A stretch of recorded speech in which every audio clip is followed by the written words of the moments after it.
Hi everyone, welcome back to the channel. In this tutorial, I will show you how to create the colored splash effects in Canva, where only one object stays colored while the background turns black and white. Okay, let's get started. First, just upload your photo to your Canva project, then click on the photo, then go to Edit Photo, and then go to Adjust, and then on the Select area, just choose Background, like this. This will target only the backgrounds of your photo. Now reduce the saturations all the way to 0.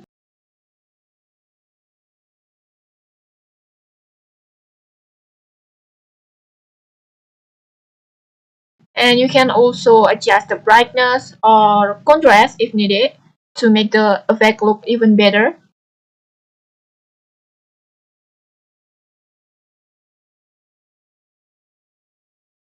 And that's it. Now you have a dramatic photo with only your main subjects in color. It's perfect for aesthetic posts or thumbnails. Okay, maybe that's it. If you found this helpful, don't forget to like, comment, and subscribe for more tutorials. Thanks for watching and see you.